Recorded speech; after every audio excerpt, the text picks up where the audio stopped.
1,82,00,000 மதிப்பீட்டில் ஆழ்துளை கிணறு மற்றும் அரசு பள்ளி, ஊராட்சி மன்ற கட்டிடங்கள் போன்றவைகளை திறக்க சென்ற ஒன்றிய பெருந்தலைவரை பெண்கள் குளவியிட்டும் மாணவிகள் நாட்டியமாடியும் மேலதாள வான வேடிக்கைகளுடன் வரவேற்ற நிகழ்வு பொதுமக்களை ஆச்சரியத்தில் ஆழ்த்தியது.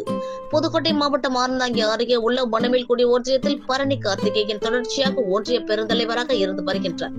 கடந்த 2 நாட்களாக பரணி கார்த்திகேயன் மற்றும் ஒன்றிய துணை பெருந்தலைவர், சீனியர் மற்றும் அரசு அதிகாரிகள் சாத்தமங்கலம், ரெட்டையாளம், கோட்டைப்பட்டினம், கிராவயல் போன்ற 10க்கும் மேற்பட்ட கிராமங்களில் ஆழ்துளை கிணறு, அரசு பள்ளி கட்டிடங்கள், ஊராட்சி அலுவலக கட்டிடங்கள் கட்டுவதற்கு அடிக்கல் நாட்டவுள்ள ஆகியவற்றை புதிய பயன்பாட்டிற்கு கொண்டு வருவதற்கு சென்றார்.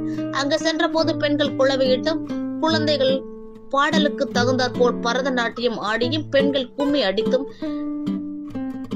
மேல தாளத்துடன் வான வேடிக்கையுடன் ஒன்றிய பெருந்தலைவரை வரவேற்ற காட்சி பொதுமக்களிடையே மிகுந்த உற்சாகத்தை ஊட்டியது. இந்த நிகழ்வில் பல்வேறு அரசியல் கட்சி சார்ந்தவர்களும், மாவட்ட குழு உறுப்பினர் சுப்பிரமணியன், ஒன்றிய கவுன்சிலர்கள், ஊராட்சி மன்ற தலைவர்கள், அரசு அலுவலர்களும், ஊர் பொதுமக்களும் கலந்து கொண்டனர். இந்த 2 நாள் நிகழ்வில் சுமார் 5 கோடி மதிப்பிலான நலத்திட்டங்கள் துவக்கி வைக்கப்பட்டது.